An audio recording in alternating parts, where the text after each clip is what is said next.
those fraudulent people are evil. They stole $300,000 from me, and I want to punish them until I'm done working in this industry.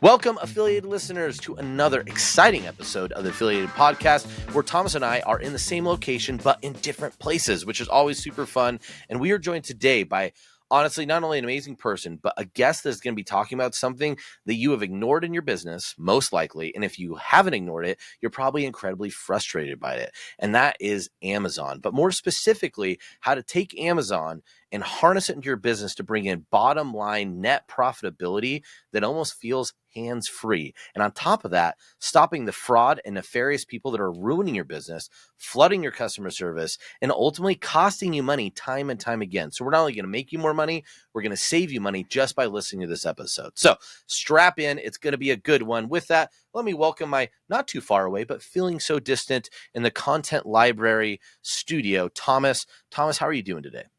I'm doing great, and this is the most hybrid work environment ever. Where we just all hop on Zoom meetings, even though we're in the same office building. That's great. Yeah, Hershey's at Riverside. It's really just because this beard is stinky right now. That's all it is. You know, I understand. Thomas knows he doesn't want to be near me. I get it. It's a whole natural thing. You know, the whole no deodorant stuff gets weird, right? You know, I might not have cancer, but I won't have friends as well. But with that, let's bring in our guest that we have today. Someone that's been around for a really long time. Someone that knows a ton of stuff. And it's just awesome to talk to. It also has great recommendations on anime if you ever need them. And that is Cody Bramlett. Cody, how are you doing today? I'm great, Kyle. It's great to be here. Thank you. Great to have you, man. Great to have you. Well, as we kind of said at the top, we're going to be talking about something today that wasn't necessarily what you started out in this business doing, but you really found some amazing stuff, and that is Amazon. So before we go into your story, I'd love you to just take a moment and kind of tell people what your thoughts are on why Amazon is something that really a lot of these brands in direct response need to be focusing on, and what it could really do to your business. Just high level, and we'll get more details later. Yeah, definitely. So Amazon's one of those ecosystems that you just have to be involved in. You know, as an offer owner or product owner, you don't want to only have your product in one place like Walmart. You want to be in Walmart, Target, Costco, Sam's Club, everywhere you humanly can be. So not having a presence on Amazon is, number one, detrimental, because people like myself who only buy things on Amazon, literally I have an Amazon delivery every day at my house. You're missing out on that audience. But at the same time, too, there is a brand new industry of fraud that's developed on Amazon. And basically, if your product goes live on any direct marketing channel, especially when it's present on Facebook, it's immediately ripped off and stolen, and all your designs, your product, everything you have is basically being stolen by fraudulent people. And you don't want to miss out on stopping them and also having a presence on the largest e-commerce platform in the world. Yeah. No, that is very well said and super exciting. So, Thomas, I could tell you have something to say. It looked like you had a question. Yeah, I was chatting with a listener of the podcast. Actually, I won't name them and dox them or anything, but big seller on ClickBank, and this topic came up of Amazon and the kind of the strategy around it. And his thing was like, yeah, why would I list my products on Amazon and just hurt my ad spend margin, my affiliate performance margin, if people leave my direct response funnel and go buy on Amazon and the affiliate doesn't get the commission, or my internal ad spend doesn't back out and I just give up margin to Amazon. So I imagine we'd cover that at some point, but that's one of the biggest objections I hear to getting things listed on Amazon. And so it's just we will cover that 100%. Why but it's a very simple answer. Yeah. Yes. That is a great question, a great response, and we'll definitely get to it. So Thomas, always bringing the heat. Thank you. Yes. Let's get that tease. So with that, we're going to turn back the clock. And what I want you to kind of talk through, Cody, is, like I said, when you started this business and your initial success wasn't Amazon. So how did you end up here as a guy helping these businesses bring so much net profitability to their bottom line, or just profit to their bottom line on Amazon? So kind of walk me through that journey. Yeah, definitely. So if we go way back, I was actually a gym owner, a kettlebell gym owner in San Diego. I really loved direct marketing. I was a Bill Glazer, Dan Kennedy guy. So I was involved in local chapters and meetings, and I would actually do email marketing to my gym members. They hated it, but it made me money. It was kind of fun. I made a couple $1,000s a year promoting a supplement or a workout program or something else that could be done. And when I got kind of tired of running the gym, I wanted to start a supplement business. And I first launched a turmeric product in 2016. Actually, it was so far back in the day, ClickBank was like, we don't do supplements. Like Yep. it was literally, I was ahead of the curve. Anybody that had done supplements prior to that was on their own platform. So I had to kind of learn a lot of things before the whole ecosystems of ClickBank and the other platforms caught up. But basically, I had a lot of good successes throughout the years. Definitely, made $1 million one year, was phenomenal and exciting. But 2020 took off like a race car. It was crazy. And at that point, I had been attempting to be on Amazon, and actually had, I found someone who scaled up a roller skate company, and he was trying to help me on Amazon. And he was trying to help me with my supplements, but supplements are just incredibly competitive. And at that time, it was basically you had to pay for thousands of fake reviews, and Amazon was allowing for that at the time. So it was really complicated to get any kind of traction on the platform, especially with a generic product that you weren't selling tens of millions on Facebook. So you didn't have the traffic to find you. But my main offer in 2020 took off, and it was a weight loss offer called BioHarmony. And what happened was a really sad mistake. We were on our own platform because we decided to make our lives complicated and not be on ClickBank. And we had fraud, and not just a little fraud. It ended up being well over $300,000 of literally stolen credit cards used to buy our products. Our security systems that were set up were not robust enough to stop it. And the products were all being shipped to a handful of buildings in New Jersey. Some great people there that were stealing from me. And then they were relisting our products on Amazon. I don't know. And so, New Jersey has no history of organized crime or anything. So none at all. Yeah. And so I, talked to my lawyers. We found the locations, sent cease and desist letters, all that stuff. Nothing worked. And basically, I had to go from the ground up and rebuild my Amazon store and my listing, and understand how Amazon worked a lot better for the supplement space, because it's a quite unique space, in order to be able to combat them, stop them from being able to exist, and be able to move forward. And so I had a wealth of learning in 2020 and 2021. And then for there, I built my store, and it became functional and safe, and we were able to kick out the fraudulent people and stop them, and I kind of moved forward. So it was a painful lesson of well over $300,000 in losses. But, it's a lesson that taught me how to solve the problem. And now I solve the problem for everyone else. That's awesome, man. So, and from there, so you solved it for your own business. What made you start, how did you start saying, hey, I should do this for others? Because, you still have a successful supplement company, doing well and all that stuff. I don't know if you're a masochist of time, but what made you think, hey, I should start doing this and helping others out with it? Yeah, this is one of those accidental businesses. So in 2020, I started doing group coaching. I ran the Supplement Millionaire Mastermind. We had 80, 100 people at one point in the group. It was a really fun environment.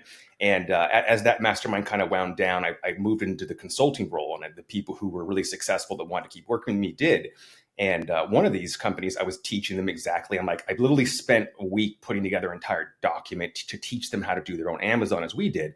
And they came back the next call and said, yeah, it's too much work. We don't want to do it. Could you do it for us?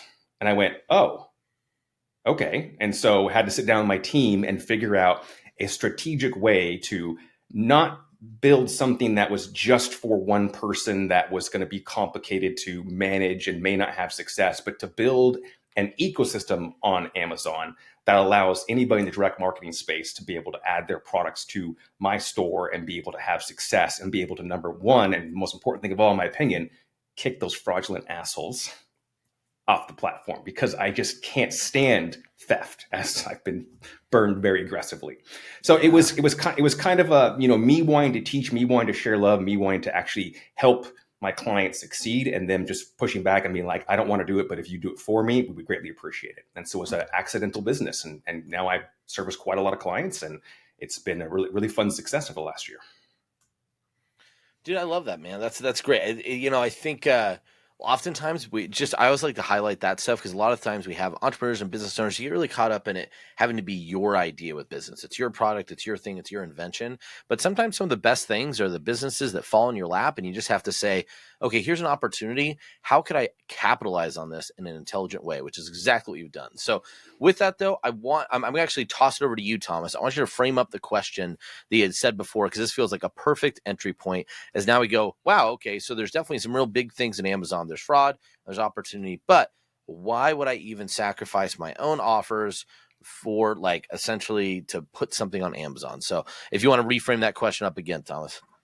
Yeah, I guess it's the common thing I hear back from people. I start talking about make sure you control your Amazon and stuff like that. It's like, well, why would we give up the margin to Amazon, which they're already giving up more than that to the affiliate, so it's secondary. But it's more, why would we hurt the affiliate's performance if they're running paid media, or our own paid media team's performance if we're going direct to a ClickBank or another cart, and lose that quote unquote performance margin on the customer acquisition? Yeah. So real simple. Let's just first go with like what you're missing out on. Amazon's not huge, but it's going to be 3 to 5% of revenue or customers. So there is substantial numbers there. So if you're a 7-figure company, not doing Amazon is a substantial amount of money you're missing out on. The profit margins are significantly higher. Anybody in the direct marketing space knows margins are tight, especially when you have cost of goods. So being able to have something that's bringing you literally just free profit is phenomenal. But the most important thing of all is, everything you just said, Thomas, doesn't matter because it already is happening. If your product is doing $100,000, heck, I've seen products that did $0 but just launched on ClickBank and literally have fraudulent listings pop up immediately. So if you're doing any sort of sales, someone is going to steal your logo, steal your label, put it on a random supplement that's not the same formula or even the same thing. Usually it's a generic probiotic, and then they're going to list it on Amazon. And then customers like me, who do not buy anything from anything but Amazon, won't buy from your VSL, even though they're very interested, and will go on Amazon because they like it. And they'll be like, oh, there's a bunch of listings. Oh, it's cheaper here. Cool. I like Amazon. This is why I like Amazon. And then they'll buy it. So by you as an owner not listing your own product, you basically are giving an open lane, a free highway for fraudulent people to steal from you, to steal your intellectual property, to give your customers an inferior product, and to upset them, because I know a lot of my clients get emails from customers who are complaining about Amazon. I mean, I literally had a call with one of the call centers that runs one of the bigger clients, and they said that is a very often call they get every single week of someone saying, I just bought this on Amazon and it's terrible and I don't like it. I want my money back. So your customers who want to buy from you, who only buy from Amazon because they're Amazon addicts like myself, are going to buy from fraud. So you have to be there to catch those people. Otherwise, you've just basically fed your customer that you spent all this time investing in with your hour-long VSL. You just fed them to the wolves. So you're doing a disservice to yourself, community, and your customer. So thank you. That makes a ton of sense. And then if you're controlling the store and that piece, how does that let you combat the fraudsters? Definitely. So the key to it all is trademarks, right? And so we've built an incredibly robust store. So one of the things that a lot of people in the direct marketing space don't want is they don't want to necessarily have a very clear and present day of ownership, right? Because it tends to be sometimes a lot more aggressive in terms of our marketing, how we do stuff. So a lot of clients I have, one of the biggest things is risk. How hard can I push this? How aggressive can I be in marketing?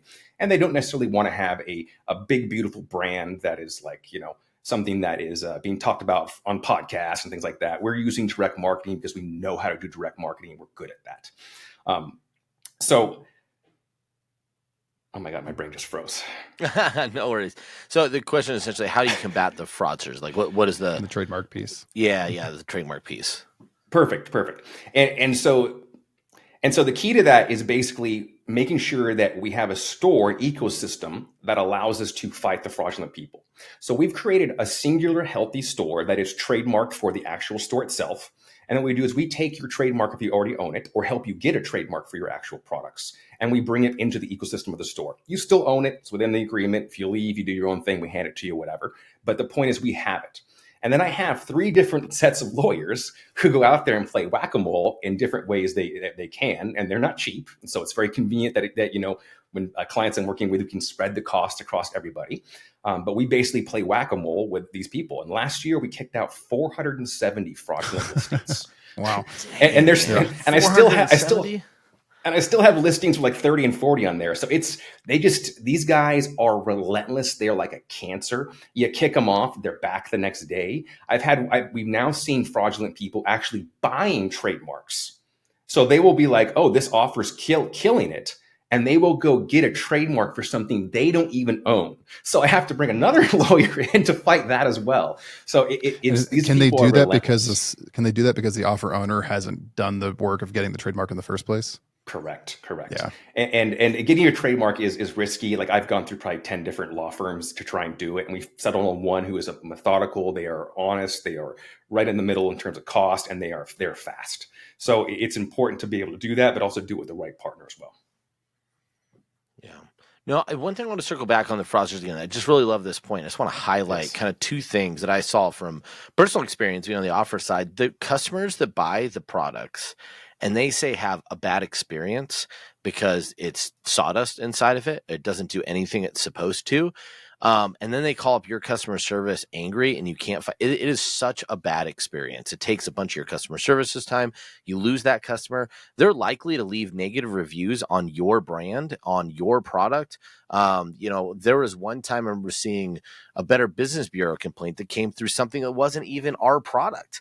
But just to have that kind of a complaint, that kind of frustration with these individuals is really, really annoying. It's just annoying. So, and can end up costing you a lot more than just, like you said, the 300,000 in lost, fees, but also just in terms of, how that affects other customers and negative reviews and lowered conversions. The last thing I was going to say too, I just want to highlight that you'd mentioned that sometimes having these offers on Amazon, I think actually increases your conversions too, because it creates legitimacy. Some people, and one other tactic you always do is you can make your prices a little bit higher on your Amazon listing, because there are some baked in fees there. I think I don't know where they're at anymore, but it was somewhere between, from memory, it was like 15 to 20% was how much they take when they sell. So that's expensive. It's probably more at the end of the day. Amazon's pretty ruthless. Yeah. Yeah. So they still take a high percentage, not as much as your affiliate would, but so it's okay to put it a little bit higher, create a bit of a price anchor. But ultimately, you feel more legitimate about it because Amazon is the place where we buy everything anymore. I think most people are using Amazon in some capacity. Like Thomas, how many times have you bought something on Amazon in the last 7 days? We know Cody's, I don't even want to ask because it's probably going to be too much. At least 4 purchases in the last 7 days. 4 purchases. Yeah. It's similar. Well, that's just me. With my wife, it's probably another 21. So I know everyone complains about Target, but Amazon's sitting right there making it even worse, So I'll never forget that my wife's like, wait, what is this? And I'm like, oh, I've been buying so much stuff on Amazon. I don't realize what I even got. And it's like, my brain can't even accept that. But yeah, so there's a lot of people that are, even if they are buying it through e-com stores or whatever, that is such a place of legitimacy for them. So you become legitimate by existing there. So, that being said, I have a question for Cody there. Cody, what strategies do you use to kind of combat that? Because I've had clients launch and they are launching with affiliates. They're on Shopify and Amazon already.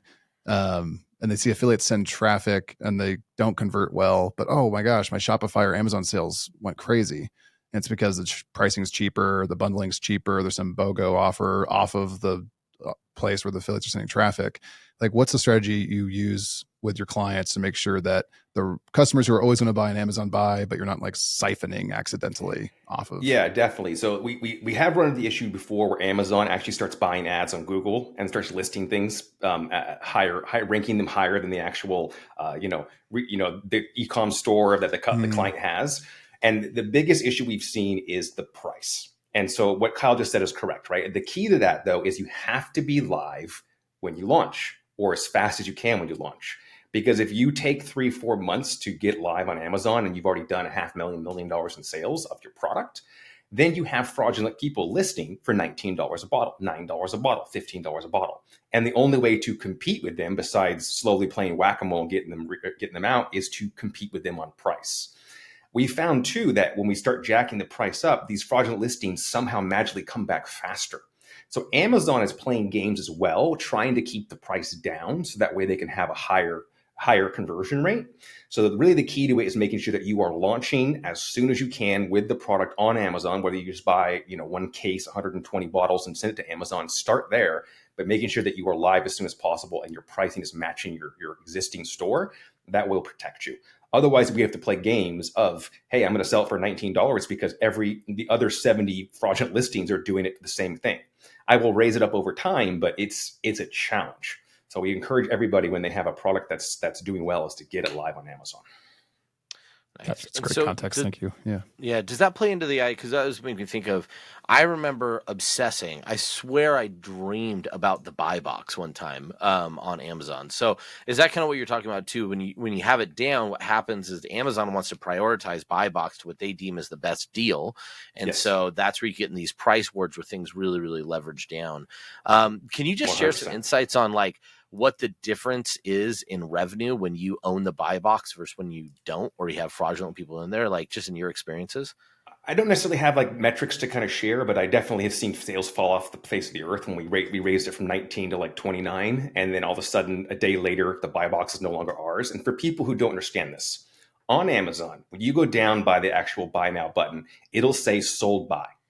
And that sold by could be a different store than the listing you're looking at, which is insane. Because it's not like they're selling, It's so they're weird. not selling my inventory, they're selling their inventory, which is literally a fraudulent product.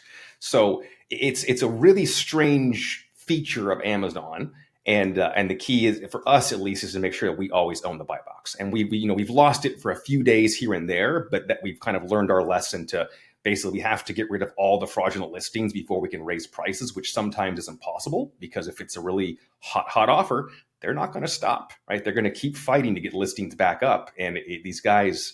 I swear they have bots or AI machines that just keep reopening accounts because I don't know how they do it so fast because it is quite time consuming to launch a new product on Amazon. It does take a week or so to build it. It takes a few weeks to get the inventory sent over. So I have no clue how these fraudulent guys are just going live like that in a day with a product. So it's Wild. it's a yeah, we just got to fight them. We got to fight them. I look by forward to being the present on the Netflix platform. documentary where you go undercover to get to figure all this out. But yeah. Don't tempt me. I'll start a new project, Thomas. Let's do it. You just want to see Cody with a mustache and like black hair. That's what it was. Exactly. Yeah. I'm Cody Bramlett. Yes. You meant so. I want to go back to like when you mentioned like you had the $300,000 in fraud when you were starting with this. That was more like it sounds like credit card purchase on your site. I'm curious though, like can you speak to what sellers, what offer owners are losing like on a revenue basis by not combating these people? I know they're looking at there's opportunity costs where they're not increasing like 3 to 5% on Amazon and other people taking it, but are they actually losing to these people on a conversion basis or a customer cost basis? It's not as big as we think, right? It's one of those things where some of my bigger clients are like, "Oh, you're going to make me $10 million on Amazon?" No, I might make them $1 million. Like it's something that's not going to be necessarily life changing. But this is like we add call centers after customers buy for welcome calls. We add abandoned carts. We do new customer follow-up sequences. We do daily emails, right? We do 100 things to make money because the cost of an ad on Facebook or YouTube keeps going up and up and up. It's well over $140 now for affiliates to run traffic to you for a conversion. So we have to find ways to add money to the bottom line. And this could be a few dollars per customer. If your offer is hot, it could be less. But, my biggest thing is I call this free found money, right? If you didn't have it, you don't get it. If you're existing, you might be able to buy a new Beamer or Lambo this year on the fact that you have Amazon functioning and running. So don't take away that beautiful new car from yourself this year. Have it as another way to be able to raise the value of the company. And if it is phenomenal, let's say you do bring in a 6-figure check, you can take that money and apply it to marketing expenses for your affiliates, make them happier, drive more traffic, get the payout higher because you have that functioning Amazon functioning and working. So it's just another revenue source that we have to add to our business because the world's more competitive, costs are going up, and profit margins are being squeezed every single day. That makes a ton of sense. And we've covered a lot of this, but I'd love for you to summarize just like how can someone listening to this quickly tell they have this problem? It sounds like it's like you're going to have this problem regardless if you're launching and kind of doing this kind of business online. So you probably already do. But what's like a quick checklist someone can do to kind of like, okay, yeah, I need to get in front of this? Oh, I mean, the short answer is just type in your product name on Amazon and just watch the listings. And it is mind-blowing. Like I said before, I had one client who launched. It was an offer. It was okay. It was basically a dud. They had to kind of rebuild it. The offer was live for 3 days, and it already had a fraudulent account up. It did 0 sales too. So these people have spy bots or whatever they're doing. They're crawling giant email lists. They're looking all over what offers are being sold on each of the platforms. They're watching all the spy ad accounts and looking for what affiliates are doing. There's definitely people out there that are looking at our industry like a hawk. So if you have a product, you already have theft. I guarantee it. If you're doing 7 figures, send me your product name. I will look it up. I'll tell you an estimate of what we can assume you're losing, because we can actually look at the volume of their inventory over time, and we can kind of make estimates about how many units they're pushing and moving. But it's significant, and so you want to make sure that you are, again, listing as soon as possible, and then having the right strategy to get rid of these fraudulent listings. And it's not just, of course, the legal team. It's building the better listings too. So we've seen this as well. We come in and we'll make a better listing and a beautiful images or video, whatever it may be, to make the listing as strong as possible. And then the fraudulent guys will start copying us, which then gives us more power, because we can then say, hey, this image is stolen, and then start shutting them down that way as well. So it's almost like they're hurting themselves. Played yourself. Yeah. It's like setting traps. It's your mouse trap. So yeah, look at this beautiful copy thing you want to steal. Ha! Gotcha. So Exactly. no, just as you were talking, Cody, and sharing that, I literally went and Googled one of our top supplements, and I won't say but literally I think I found like 6 to 7 fraudulent listings on Amazon. One of which was a fraction of the price, so probably 40% of what they're normally selling the price at. And I was like, whoa, that's not good. You don't want that. You do not want that at all. So yeah, it really, really prevalent, very, very prevalent, and very easy to spot. So now I'm actually curious, because what you said there really stood out to me. And I get really excited about is the idea of optimizing the listing. Because I think that's one thing where people are like, just throw it up there like it's a field of dreams. But that's not necessarily going to start bringing in necessarily that much more. It'll be there, but you might end up just almost hurting it, because those people go and check and go, wow, this product looks worse on Amazon. Maybe it's not legit. So walk through kind of some of the big, I'd say this, where like the top 3 mistakes you see people making on their product listing when you're either evaluating yourself or working with clients. Yeah, so one of the most important things is of course, making sure your store is set up correctly. So we really care about our store. We care about the reviews for each of the offers. We basically created a supplement superstore. So anybody I work with, I don't make their own listing for their own store and their own thing. They join our supplement superstore, and that way we can use the power of the successful offers we've already had to raise up kind of the gravity like ClickBank has among Amazon. And so you have a strong store with lots of listings doing lots of sales. Boom, already going to bring it up right there. The next thing you need to do is the crystal clear graphics. I've had clients come to me and be like, oh, I have my own Amazon store already. I look at it and there's 3 images. It looks like someone took in an apartment with no lights on. It's just like, oh, okay, no wonder why you did $1,000 in sales here and $1 million. These are my selfies, Cody. All of them look that way. I don't know how to do it. Click down. Yeah, I understand. And so you have to have beautiful graphics, and you need to have about a dozen or so. And in that about dozen pictures, we have a set of pictures that we like to always show. We like to have a beautiful bottle with usually some like flora or some kind of imagery that makes it seem natural and matches to it. We have images that relate to the label. We have images relate to the benefits, and it all kind of tells a little bit of a story. So about a dozen images that we create for every product. They're very similar in their theme, so we have kind of a template. We kind of run through it, and then of course strong copy on the page. And the copy is key, because Amazon, like Facebook and Google, plays whack-a-mole as well when they don't like the words you're using on the description, on the actual headline or the actual product name. So you have to be very, very cognizant and aware of that. Good example is anybody running any men's products, prostate, ED, testosterone, any kind of supplement related to men. You cannot basically say the word men on that listing. Like, you have to keep it as neutral as possible and just use the product name as the selling feature that people are searching for. Because one of the most important things I think that people need to understand is that indirect marketing, as much as we want to be, we're not really brands. A few companies have broken out and become real brands that you might be able to see on Target and stuff like that, but that's the exception. So we're really selling the product through the benefits and the features of it, and that Storystar solution connection from the VSL. So what's going to move your product is the product name, and then the clean, trustworthy listing that shows that it's real and not a fraudulent fly-by-night kind of listing. So we really kind of hang our laurels on that. We buy ads based on that. I'm not trying to target prostate on Amazon to compete with a million other prostate supplements. I'm really targeting the product name, because that's what we're trying to win. It's not It's not trying to own a niche on Amazon. It's trying to keep the fraudulent people away and make sure that our product is ours on Amazon. That's a great distinction, I think. I think it's where a lot of people get hung up in our space when they think about Amazon. They're like, oh, I don't want to go build an Amazon business. It's like, no, that's not what we're talking about. We're talking about playing defense and protecting profit margin and just having a healthier business. And hopefully making enough money to Lambo for free. Yeah. I like a good Lambo solution. So no, that sounds good.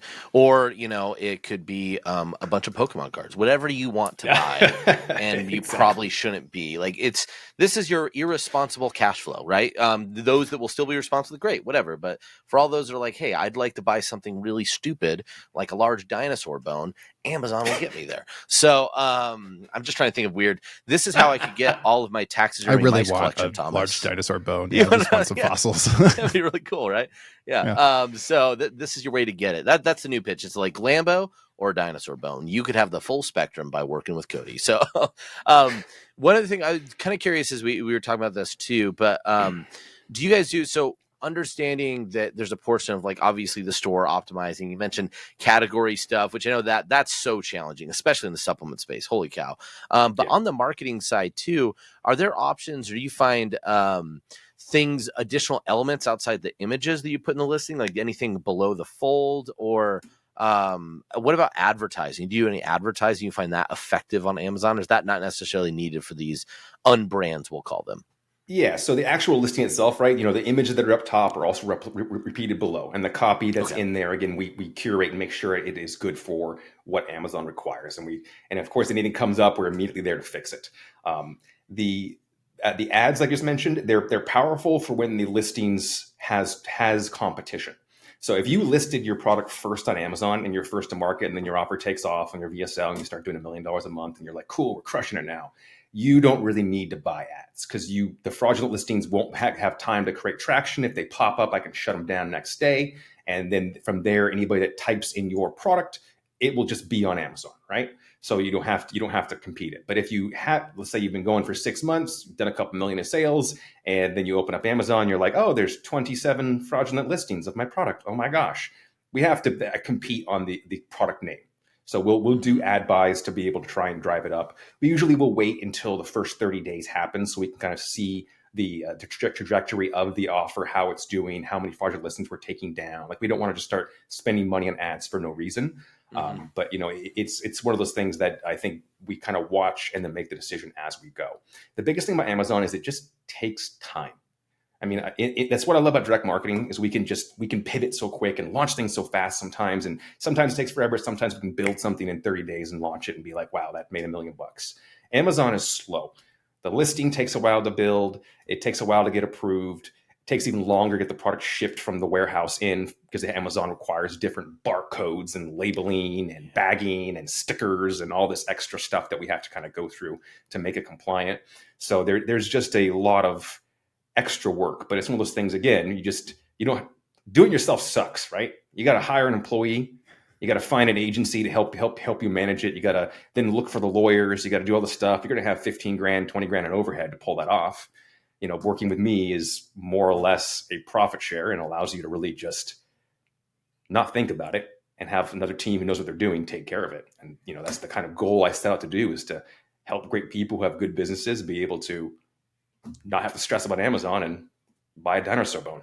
There you go. Yeah. Is that kind of how you're operating? You're doing like a profit share on the Amazon sales? It depends. There's always a retainer, right? Because we want to make sure that they're covering the staff costs. I do have to staff up, especially if it is a larger company. But it's mostly just a profit share, and that's where we generate our profits from and the revenue from. And like I said, this, like we talked about earlier, this was an accidental business, right?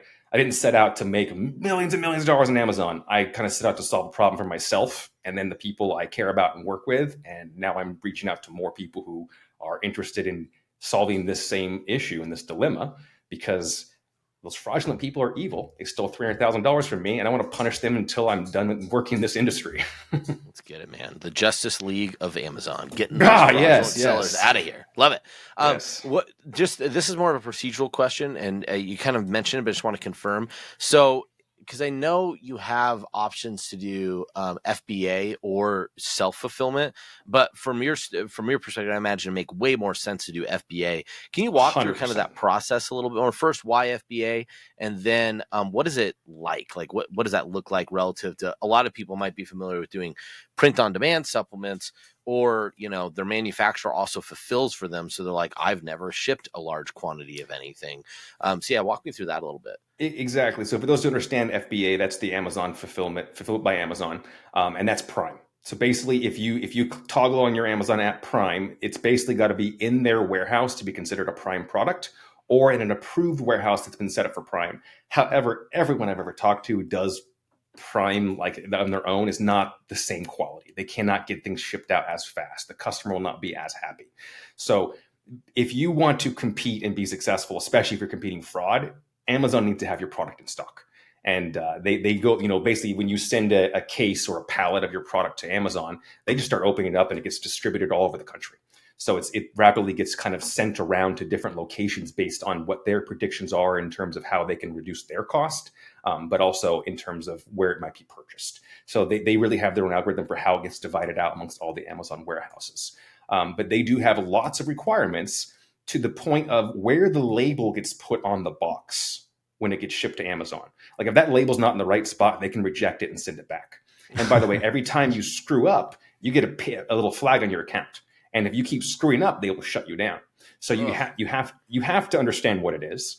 Your warehouse supplier has to understand the rules and how it works. And then you have to make sure you're following all that within a time frame too, because when you say I want to send 100 units into Amazon, Amazon just prints you a label right there and so here's your label. And so then you have to make sure that that's being sent out at a reasonably fast time. You can't wait 3, 4, 5, 6 weeks to send it out. You got to make sure that label's ready to go when it's ready to go. Otherwise, Amazon kind of just devalues you because it knows you're not serious. If you're having to send back product or you have too much inventory, they devalue you, right? They lower your status and your store's quality. So the key is just kind of complying with all these rules. And then within the actual product, like, so let's say we're going to Chip Offers, Eagle Labs, Jetpack, one of the suppliers for our products, right? There's a special barcode that Amazon requires. If you want to do a 3-pack, because on your website you have 1, 3, and 6, and you want to have a 1, 3, and 6 listing, they have to wrap it in a bag and put an appropriate style barcode sticker on that as well as on the bottles themselves, right? It has to be packed in the box a certain way. Again, the label has to be put on a certain way. So there's just quite a lot of nuance to it, and it's annoying, but once you get the rhythm of it all, you start kind of understanding the game of Amazon. And and by the way, accounting on Amazon, nightmare. We spend so many hours doing accounting. Like Amazon tries to make everyone's life hard. Okay, now I'm really curious about this as an accounting major. I'm sorry, you can't dangle the accounting Karen and not expect to feel like I need to balance some debits and credits right now. And we just lost all our listeners. Yeah, yeah, and then 95% of all listeners that run away from accounting like the plague. So what would just very, very, because I don't want to bore everybody. I could probably talk for many, many, many hours about the accounting around this, but just very high level, what makes the accounting so challenging? Like in terms of the data they send you, what's so hard about it? So Amazon has changed the rules a lot in the last year, multiple times. And all the seller portals you can pay $200 for that will then tell you all your stuff, they are all not quite sure how and what report to pull information from. And Amazon keeps changing things. So we use 2 outside sources where we pay $300 a month for the software to collect information. We compare and contrast them. And then we pull about 5 or 6 reports every single pay period, which is every 2 weeks, and every single month on Amazon, and have to reconcile it all. And you think it would just match up. But here's the new one we discovered last week, is that when something marks as sold on one report, it will not fund your actual balance as like revenue of sales until the product gets shipped out and delivered to the customer. And there might be a 1 to 7 day lag that no one's quite sure about yet. So potentially we're marking a sale on February 28th and it's not hitting the Amazon account until the end of March. There's a lot of confusion in there. So we have to basically reconcile every 2 weeks and every single month to match up for our partners to make sure that it's successful and clean, and to make sure it's legit. Because everyone, like you said, everyone runs from accounting. when I work with my consulting clients to help them improve their supplement business, it's just accounting. It's numbers, because anybody who wants to succeed this game, it's high volume. And when you make mistakes when you're doing 7 figures, those mistakes hurt. So you have to know your numbers. Yeah. You're not getting dinosaur bones if you don't know your numbers, guys. No. I need a Paleolithic femur, and I'm not getting if I don't know my accounting. So I love that. Repossessed. Yeah. Repossessed dono bone. Yeah. So last question on this, and then I'm really curious kind of about like, hey, who are the right people to start working with you? I want to transition to that. But I think one thing that I do occasionally run into is some people say that they do have somebody internally managing their Amazon stuff, but then they probably have lots of fraudulent listings or so on and so forth. So if you have an internal person managing your team, or even if you're working with an agency right now, what are maybe and you were talking to that client or that potential lead, prospect, business owner, whatever you want to call them, what would be some of the questions you'd ask to determine, hey, is your setup actually doing what they're supposed to be doing? Are you getting the results that you'd expect from that internal person or agency you're working with? Yeah. Well, first and foremost is, do you have 3 different law firms set up to stop the fraudulent listings? Because the majority of people don't. And a lot of the Amazon management companies don't even use them. They have their own tactics they might do, but there's 3 specific companies that we found over the years that have just done magic. And so you have to be working with these 3 to be able to succeed. The second thing I think is looking at, I have someone who runs Amazon. What else does that person do? Right? Do they do email? Do they do this? How many hours do they actually spend? Right? I have 4 team members full-time on Amazon. Right? That's all they do, on top of the legal teams, on top of the other agencies that we work with to help enhance what we do. So it's an expensive, big moving machine. And a lot of people are like, I got someone on it, and it's a VA in the Philippines, or it's their email guy, or it's someone else. And not only do they not have the experience and knowledge that's needed, they're just, you put their value to something better, right? I guarantee that they could be spent their time improving the email list, improving something else within the company. And you can farm this out like you farm out so many other things within this industry. So that'd be the kind of first big kind of guideline I'd be looking at. I think the next thing would be really like, how's your growth, right? For us, we're looking for people with 7-figure companies. We want to help people who have big numbers, because the only way you see big wins on Amazon is if your offer is on Facebook or YouTube and it's scaling, right? If you're doing email only campaigns amongst email people and you're doing $100,000 a month in sales, Amazon's not going to be worth much to you. $1,000, $2,000 a month. It's not going to be worth that value. So we really want to help people who have this giant scale and just have too many moving parts to be able to manage, so we can help them scale up quickly to own Dino Bones and Lambos. But I guess everyone who, it sounds like though, if you're not at that level, you should at least make sure you go get your trademarks sorted. That way, if you're like are scaling and go need to work with Cody, that you've got that buttoned up and you go whack them all up faster. Having an Amazon store is great, right? Even if you're not selling anything, just having the presence there, having your product live and not like focusing too much on it, I think it's a huge importance that everyone should be thinking about doing. But if you're a company who has scaled or is scaling, right, those are the kind of people we can really help. And that, for me, it's the key, right? I don't want to waste people's time or give them hope that they're going to make $1 million when they haven't even sold $1 million, right? This is like I said, it's 3 to 5%. Like that's what you're going to get as an increase. And you're going to stop the fraudulent listings and have the free found money. But it's just something that you should have an understanding of. You should have your a listing live if you can, and then really, really try and just focus on, I think, for someone who we can't work with, I'm just trying to get at, is to make sure that your listing is clean, right? You have your trademarks, you have all the advanced selling features within Amazon. Your graphics are beautiful. Your pricing matches up. That'll help people a lot. But for those who are just kind of in scaling mode and don't want to do it, that's kind of how we set this business to help those people. Awesome. That's great, man. No, I love that. Really appreciate it. A great question too, Thomas.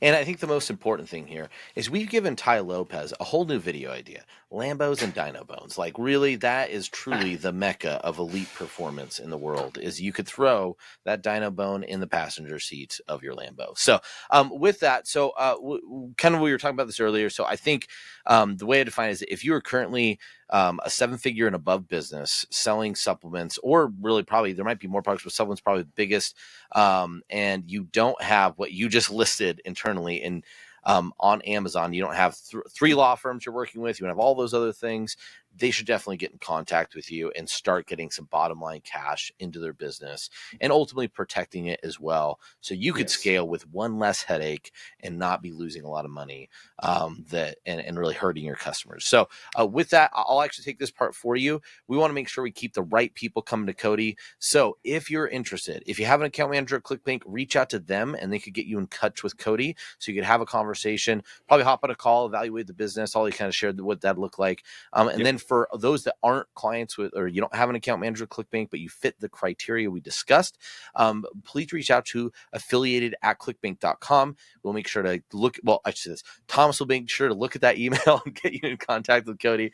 He definitely in our production meeting called out like, hey, have you ever looked at that email? And I was like, I don't know how. So yeah, you're the guy that looks at the Amazon listing for these businesses that don't actually manage anything. Yeah. So exactly. I'll look at it.